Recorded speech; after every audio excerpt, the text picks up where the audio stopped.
Hello दोस्तों, आपका स्वागत है अपने यूट्यूब चैनल पर। आज हम 21 दिसंबर को हुए सी टेट 2021 पेपर 1 के ईवीएस के फुल 30 क्वेश्चंस कंप्लीट करेंगे। तो दोस्तों, आपका पहला क्वेश्चन आया था, नीचे दी गई सूची पर विचार कीजिए। आपके ऑप्शन दिए गए थे झील, झरना, तालाब, पहाड़ी, नदी। उपरोक्त सूची में कौन सा इनमें से भिन्न है? तो इसमें आपका ऑप्शन पहाड़ी सही हो जाएगा, क्योंकि बाकी सारे ऑप्शंस आपके जल के स्रोत हैं और पहाड़ी नहीं है। आपका सेकंड क्वेश्चन आया था, नीचे दिए गए कथनों पर विचार कीजिए और आपको सही कथन बताना था। तो आपका सेकंड का ऑप्शन पहला सही हो जाएगा। ए और बी, गुजरात में लोग दाल के साथ चपाती खाते हैं और दाल में शक्कर डालते हैं। केरल में अधिकतर लोग किसी भी करी के साथ टेपियोका खाते हैं। आपका थर्ड क्वेश्चन आया था, नीचे दिए गए पक्षियों की वह कौन सी प्रजाति है जिसकी आंख मानवों की भांति उसके सामने की ओर होती है? तो आपका थर्ड का ऑप्शन फोर्थ करेक्ट हो जाएगा, उल्लू।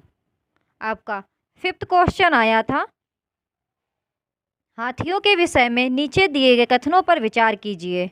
आपको इनमें से सही कथन बताना था। तो आपका फिफ्थ का ऑप्शन तीसरा सही हो जाएगा, केवल ए और बी। हाथी एक साथ समूह में रहते हैं जिसे झुंड कहा जाता है। हाथियों के झुंड में केवल हथनियाँ और बच्चे ही रहते हैं। आपका सिक्स्थ क्वेश्चन आया था, कोई व्यक्ति 29 सितंबर 2019 को एक एक्सप्रेस रेलगाड़ी में सूरत से नागरकोइल जाने के लिए बैठा। यह रेलगाड़ी सूरत से 8:45 बजे चली और 1 अक्टूबर 2019 को 12:45 बजे नागरकोइल पहुंची। यदि सूरत से नागरकोइल के बीच रेल मार्ग की दूरी 2200 किलोमीटर है, तब इस यात्रा में रेलगाड़ी की औसत चाल क्या थी? तो इसमें दोस्तों औसत चाल पूछी गई है। तो औसत चाल का फॉर्मूला होता है total distance upon total time. तो आपका सिक्स्थ का ऑप्शन तीसरा सही हो जाएगा, 55 किलोमीटर पर घंटा। आपका सेवेंथ क्वेश्चन आया था, निम्नलिखित राज्यों में से किसके बगीचों में तेज पत्ता, छोटी इलायची, बड़ी इलायची और काली मिर्च उगते हैं? तो आपका सेवेंथ का ऑप्शन तीसरा सही हो जाएगा, केरल। आपका एट्थ क्वेश्चन आया था, घटपर्णी के विषय में नीचे दिए गए कथनों पर विचार कीजिए और आपको इसमें सही कथन बताना था। तो आपका एट्थ का ऑप्शन दूसरा सही हो जाएगा, ए और डी। यह पौधा कीट, मेढकों और चूहों को फंसाकर उनका शिकार कर सकता है। इसका आकार घड़े जैसा होता है, जिसका मुंह पत्ती से ढका होता है। कोई भी कीट इसके मुंह के ऊपर पहुंचते ही इसमें फंस जाता है और बाहर नहीं निकल पाता है। आपका नाइन्थ क्वेश्चन आया था, भारत की आज़ादी से पहले की महात्मा गांधी के जीवन की एक महत्वपूर्ण घटना दांडी यात्रा है। यह घटना डैश में घटी थी। तो आपका नाइन्थ का ऑप्शन दूसरा सही हो जाएगा, 1930। आपका टेंथ क्वेश्चन आया था, नीचे दिए गए किस रोग के प्रकरण में डॉक्टर रोगियों को गुड़, आंवला और हरी पत्तियों वाली सब्जियों को खाने की सलाह देते हैं? तो आपका टेंथ का ऑप्शन दूसरा सही हो जाएगा, एनीमिया। दोस्तों, अगर आपको ये वीडियोस अच्छे लगते हैं तो इस यूट्यूब चैनल को सब्सक्राइब ज़रूर कीजिएगा। आपको इस यूट्यूब चैनल पर सी टेट 2021 पेपर 1 के और पेपर 2 के मैक्सिमम शिफ्टों के सॉल्यूशंस ऑलरेडी सॉल्व करके प्रोवाइड कर दी गई हैं। तो आप चैनल को विज़िट कीजिए और सभी शिफ्टों के सॉल्यूशंस को देख लीजिए। आपका 11th क्वेश्चन आया था, माउंट एवरेस्ट के विषय में निम्नलिखित कथनों पर विचार कीजिए। तो आपको सही कथन बताना था। तो आपका 11th का ऑप्शन दूसरा सही हो जाएगा, बी और सी। इसकी चोटी की ऊंचाई 8,900 मीटर है। बछेंद्री पाल इस पर्वत की चोटी पर कदम रखने वाली भारत की पहली महिला बन गई। आपका 12th क्वेश्चन आया था, जो कि डायरेक्शन बेस्ड था। तो आपका 12th क्वेश्चन दिया गया था, एक डॉक्टर का घर एक्स पर स्थित है तथा उनका अस्पताल वाई पर स्थित है। डॉक्टर के घर से अस्पताल जाने के लिए कोई सीधी सड़क नहीं है, अतः डॉक्टर पहले ए पर जाते हैं, जो एक्स के ठीक पूर्व में 500 मीटर की दूरी पर है। फिर वह बी पर जाते हैं, जो ए के ठीक दक्षिण में 400 मीटर की दूरी पर है। फिर वह सी पर जाते हैं, जो बी के ठीक पश्चिम में 90 मीटर की दूरी पर हैं। और अंत में वह अपने अस्पताल पर पहुंचते हैं, जो सी के ठीक उत्तर अंत में 80 मीटर की दूरी पर है। अस्पताल के सापेक्ष डॉक्टर के घर की सही दिशा क्या है? तो आपका 12th का ऑप्शन दूसरा करेक्ट हो जाएगा, उत्तर पश्चिम। आपका 13th क्वेश्चन आया था, रेगिस्तानी ओक नामक पेड़ के बारे में निम्न में से कौन सा कथन सही नहीं है? तो क्वेश्चन में पूछा गया था कौन सा कथन सही नहीं है, तो आपका 13th का ऑप्शन दूसरा सही हो जाएगा, इसकी उथली जड़ें होती हैं। दोस्तों, आप एक बारी क्वेश्चन को ज़रूर ध्यान से पढ़ लिया करें, क्योंकि थोड़ी सी कन्फ्यूज़न आपके क्वेश्चंस को रॉन्ग कर सकती है। आपका 14th क्वेश्चन पूछा गया था, कुडुक कहाँ के लोगों की भाषा है? तो आपका 14th का ऑप्शन 4th करेक्ट हो जाएगा, झारखंड के लोगों की ये बोलचाल की भाषा है। मैंने ये क्वेश्चन यूट्यूब चैनल के पोल में भी पूछा गया था, जिसमें काफ़ी लोगों ने इसका सही उत्तर दिया था। आपका 15th क्वेश्चन आया था, गुजरात के निकटवर्ती राज्य कौन से हैं? तो आपका 15th का ऑप्शन 4th सही हो जाएगा, महाराष्ट्र, मध्य प्रदेश और राजस्थान। आपका 16th क्वेश्चन आया था, निम्नलिखित में से कौन सा प्राथमिक स्तर पर पर्यावरण अध्ययन शिक्षण का उद्देश्य है? तो आपका 16th का ऑप्शन पहला सही हो जाएगा, पर्यावरणीय मुद्दों पर जागरूकता का विकास करना। आपका 17th क्वेश्चन आया था, कक्षा 5वीं का पाठ किसानों की कहानी बीज की जुबानी मुख्य प्रश्न के द्वारा जैसे जो भोजन हम खाते हैं उनको कौन पैदा करता है शुरू होता है। मुख्य प्रश्न, तो आपका 17th का ऑप्शन ए सही हो जाएगा, ए और बी। बच्चों की सोच को नई दिशाओं में लेकर जाता है, बच्चों के सीखने की प्रक्रिया में सहायता करता है। आपका 18th क्वेश्चन आया था, निम्नलिखित में से क्या पर्यावरण अध्ययन की पाठचर्या के लिए सुझावित थीम की उप थीम है? तो आपका 18th का ऑप्शन 4th सही हो जाएगा, जानवर और पौधे। आपका 19th क्वेश्चन आया था, पर्यावरण अध्ययन में सार्थकपूर्ण अधिगम निम्नलिखित में से किसके द्वारा नहीं हो सकता है? तो आपका 19th का ऑप्शन 4th करेक्ट हो जाएगा, बच्चों को स्मरण आधारित अधिगम में शामिल करके। तो दोस्तों, क्वेश्चन में पूछा गया था, पर्यावरण अध्ययन में सार्थकपूर्ण अधिगम निम्नलिखित में से किसके द्वारा नहीं हो सकता है, इसलिए आपका ऑप्शन 4th करेक्ट हो जाएगा, बच्चों को स्मरण आधारित अधिगम में शामिल करके। आपका 20th क्वेश्चन आया था, निम्नलिखित में से कौन से सीखने के सिद्धांत पर पर्यावरण अध्ययन आधारित होता है? तो आपका 20th का ऑप्शन पहला सही हो जाएगा, मूर्त से अमूर्त। आपका 21st क्वेश्चन आया था, निम्नलिखित में से कौन पर्यावरण अध्ययन का गुण नहीं होना चाहिए? तो आपका 21st का ऑप्शन 4th सही हो जाएगा, यह एक विषय क्षेत्र है। आपका 22nd क्वेश्चन आया था, भोजन किस प्रकार से खराब होता है? इससे संबंधित प्रयोग के संचालन में एक पर्यावरण अध्ययन का शिक्षक बच्चों की सहायता करता है, निम्नलिखित में से क्या इस प्रयोग में प्रक्रिया आधारित सीखने का उद्देश्य नहीं होगा? तो क्वेश्चन में पूछा गया है नहीं होगा, तो आपका 22nd का ऑप्शन 4th सही हो जाएगा, स्मरण करना। दोस्तों, अगर आपको ये वीडियोस अच्छे लगे चैनल को सब्सक्राइब जरूर कीजिएगा, और वीडियो भी अच्छा लगे तो वीडियो को लाइक भी कर दीजिएगा और चैनल को शेयर करना मत भूलिएगा। आपका 23rd क्वेश्चन आया था, निम्नलिखित में से क्या पर्यावरण अध्ययन में बच्चों के लिए ज्ञान की रचना के लिए प्रभावशाली संसाधन नहीं होगा? तो आपका 23rd का ऑप्शन दूसरा सही हो जाएगा, केवल सी, कक्षा की चार दीवारी। तो क्वेश्चन में क्या पूछा गया था, निम्नलिखित में से क्या पर्यावरण अध्ययन में बच्चों के लिए ज्ञान की रचना के लिए प्रभावशाली संसाधन नहीं होगा, इसलिए आपका ऑप्शन दूसरा सही हो जाएगा, option C only, which means कक्षा की चार दीवारी। आपका 24th क्वेश्चन आया था, निम्नलिखित में से कौन सी युक्ति के द्वारा कक्षा 5 के उप विषय बोलती इमारतें एक पर्यावरण अध्ययन के शिक्षक के द्वारा अर्थपूर्ण तरीके से संपादित की जा सकती हैं? तो आपका 24th का ऑप्शन पहला सही हो जाएगा, केवल ए और सी, मानचित्र और चित्र। सर्वे के संचालन उपरांत उस पर चर्चा। आपका 25वां क्वेश्चन आया था, बच्चों के सीखने की प्रगति के वर्णन अभिलेख पर आधारित हैं। तो आपका 25वां का ऑप्शन तीसरा सही हो जाएगा, अवलोकन तकनीक।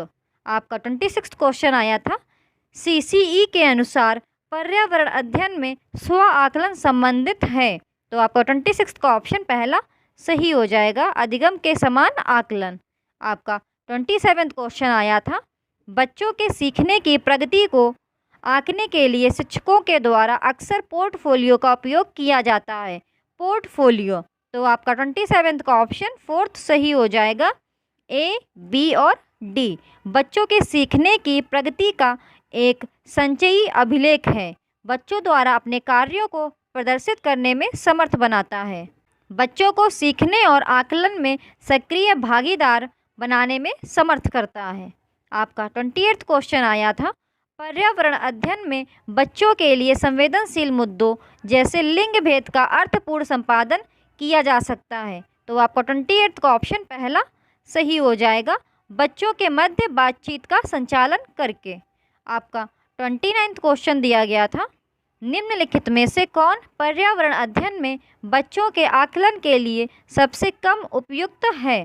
तो आपका 29वां का ऑप्शन पहला सही हो जाएगा, बंद उत्तर वाले प्रश्न। आपका 30वां क्वेश्चन पूछा गया था, निम्नलिखित में से क्या पर्यावरण अध्ययन में आकलन का संकेतक होना चाहिए। तो आपका 30वां का ऑप्शन पहला सही हो जाएगा, सहयोग। दोस्तों, अगर आपको ये वीडियोस अच्छे लगते हैं, चैनल को सब्सक्राइब जरूर कीजिएगा, वीडियो को लाइक भी कर दीजिएगा और चैनल को शेयर करना मत भूलिएगा। और आप प्लीज़ चैनल को विजिट करें। चैनल में ऑलरेडी बहुत सारी पुराने ईयर्स के शिफ्ट की अपलोड कर दिए गए हैं। आप चैनल को विजिट करें और उनके सॉल्यूशंस चेक करें। आज हम 21 दिसंबर को हुए CTET 2021 पेपर 1 के CDP के फुल 30 क्वेश्चंस कंप्लीट करेंगे। तो दोस्तों, आपका पहला क्वेश्चन आया था, विकास डैश है। तो आपका फर्स्ट का ऑप्शन तीसरा सही हो जाएगा, परिवर्तनीय। आपका सेकंड क्वेश्चन आया था, निम्नलिखित में से कौन सा पूर्णतया आनुवंशिकी द्वारा पूर्व निर्धारित होता है। तो आपका सेकंड का ऑप्शन सेकंड सही हो जाएगा, आँखों का रंग। दोस्तों, अगर आपको वीडियोस अच्छे लगे, चैनल को सब्सक्राइब जरूर कीजिएगा, वीडियो को लाइक भी कर दीजिएगा। और आप ऐसे ही वीडियोस देखना चाहते हैं तो मेरे यूट्यूब चैनल को विजिट करें, क्योंकि इस यूट्यूब चैनल पर 2021 में हुए CTET पेपर 1 और पेपर 2 के ऑलरेडी मोस्ट प्रोबेबली सारी शिफ्ट के सॉल्यूशंस प्रोवाइड कर दिए गए हैं। आप चैनल को विजिट कीजिए और वीडियोस को देख लीजिए। आपका थर्ड क्वेश्चन आया था, अधिगम की वह प्रक्रिया क्या कहलाती है जिसमें बच्चे स्कूल जैसी सामाजिक संस्थाओं में प्रवेश करके सीखते हैं। तो आपका थर्ड का ऑप्शन फोर्थ सही हो जाएगा, द्वितीयक समाजीकरण।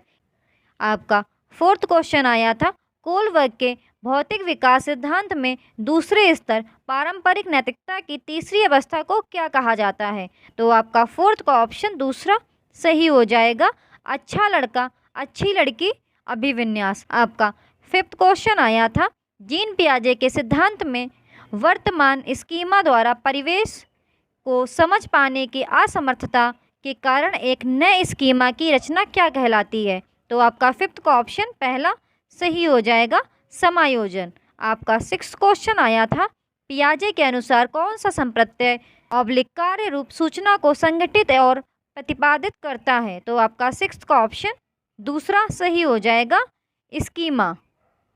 आपका सेवेंथ क्वेश्चन आया था, रश्मि अपनी कक्षा में विद्यार्थियों के सीखने की क्षमता को ध्यान में रखकर विभिन्न प्रकार के कार्यकलापों का उपयोग करती है और सहपाठियों द्वारा अधिगम को बढ़ावा देने के लिए समूह भी बनाती है। निम्नलिखित में से कौन सा इसका समर्थन करता है। तो आपका सेवेंथ का ऑप्शन दूसरा सही हो जाएगा, लेव विगोत्स्की का सामाजिक सांस्कृतिक सिद्धांत। आपका एट्थ क्वेश्चन आया था, इनमें से कौन से अध्यापक द्वारा पाड़ का उदाहरण नहीं है। पाड़ मतलब स्कैफोल्डिंग। तो आपका एट्थ का ऑप्शन दूसरा सही हो जाएगा, रटना। आपका नाइन्थ क्वेश्चन आया था, निम्न में से कौन सी शिक्षा शास्त्रीय पद्धति एक संरचनावादी कक्षा के लिए उपयुक्त नहीं है। तो आपका नाइन्थ का ऑप्शन तीसरा सही हो जाएगा, वेधन व दोहराव, ड्रिल एंड रिकॉल। आपका 10th क्वेश्चन आया था, निम्न में से किसने सामान्य बुद्धि के विचार को नकारा और बुद्धि को अनेक विशिष्ट संसाधन संक्रियाओं के पदों के रूप में परिभाषित किया है? तो आपका 10th का ऑप्शन 4th सही हो जाएगा, हार्वर्ड गार्डनर।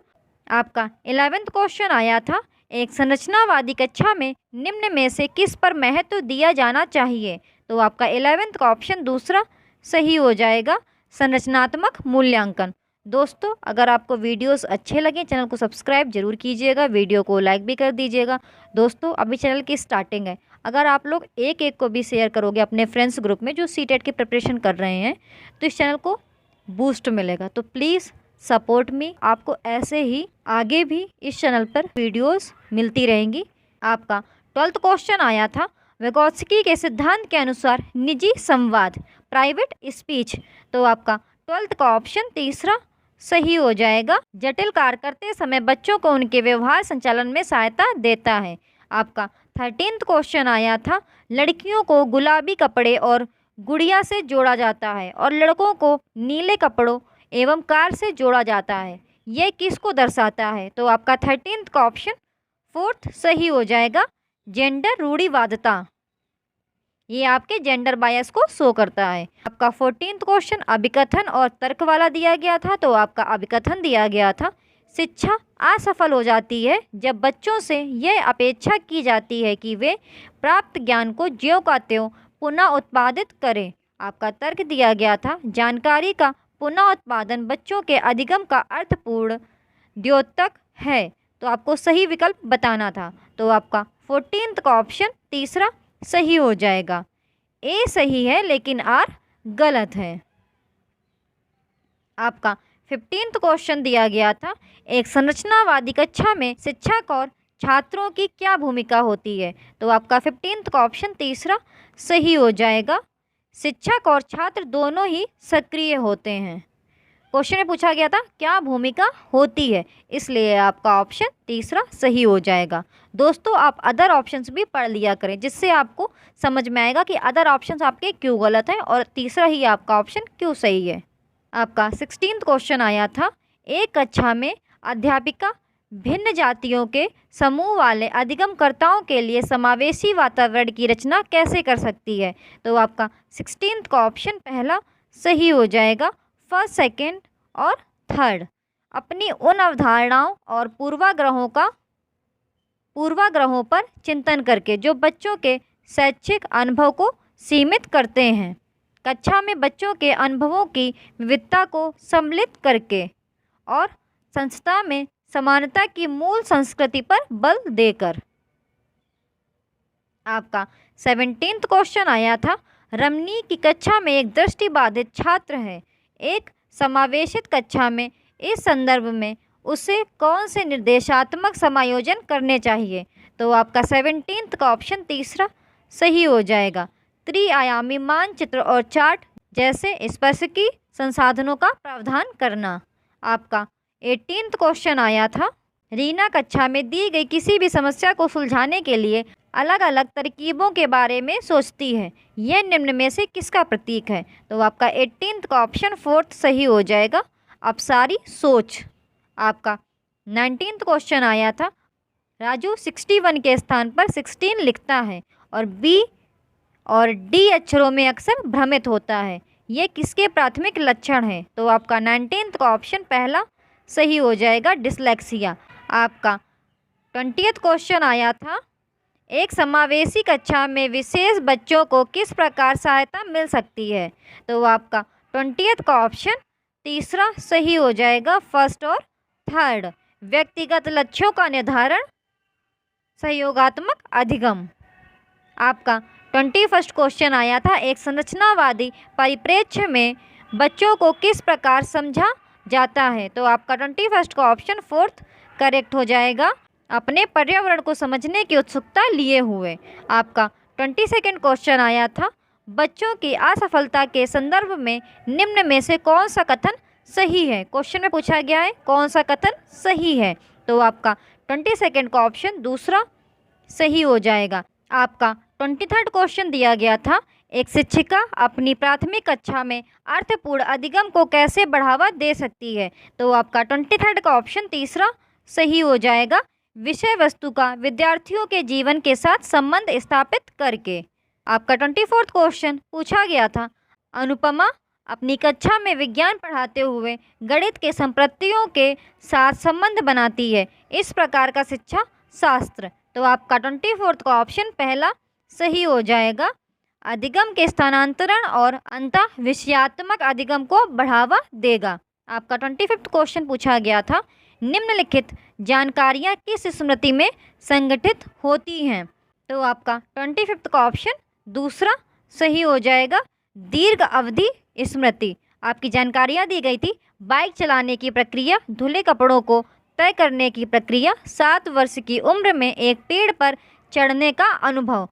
तो आपका ऑप्शन 25th का दूसरा सही हो जाएगा, दीर्घ अवधि स्मृति। आपका 26th क्वेश्चन पूछा गया था, निम्नलिखित कथनों में से कौन सा कथन बच्चों की त्रुटियों को समझने के लिए सही नहीं है। तो आपका 26th का ऑप्शन पहला सही हो जाएगा, यह कक्षा में छात्रों के ग्रेड और पदों को निर्धारित करने में मदद करता है। आपका 27th क्वेश्चन पूछा गया था, किस प्रकार की अभिप्रेरणा उन गतिविधियों से जुड़ी है जो अपने आप में आनंददायक व संतोषजनक हैं। तो आपका 27th का ऑप्शन पहला सही हो जाएगा, आंतरिक अभिप्रेरणा। आपका 28th क्वेश्चन पूछा गया था, शिक्षक की अपने विद्यार्थियों से अपेक्षाएं। तो आपका 28th का ऑप्शन पहला सही हो जाएगा, उनके अधिगम पर महत्वपूर्ण प्रभाव डालती हैं। दोस्तों आप अदर ऑप्शंस भी पढ़ लिया करें, क्यों ऑप्शंस अदर वाले गलत हैं। आपका 29th क्वेश्चन पूछा गया था, बाल केंद्रित कक्षा का सृजन कैसे किया जाता है। तो आपका 29th का ऑप्शन पहला सही हो जाएगा, शिक्षार्थियों को उनके निष्पादन के बारे में समय पर प्रतिपुष्टि देकर। आपका 30th क्वेश्चन पूछा गया था, राष्ट्रीय शिक्षा नीति 2020 क्या प्रस्तावित करती है। तो आपका 30th का ऑप्शन तीसरा सही हो जाएगा, फर्स्ट, सेकंड और फोर्थ।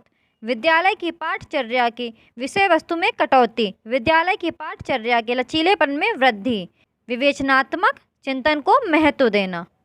दोस्तों अगर आपको ये वीडियोस अच्छे लगते हैं तो चैनल को सब्सक्राइब जरूर कीजिएगा, वीडियो को लाइक भी कर दीजिएगा। Thank you for watching the videos. आपको इस यूट्यूब चैनल पर ऐसे ही वीडियोस मिलते रहेंगे, आप यूट्यूब चैनल को सब्सक्राइब जरूर कर लीजिए।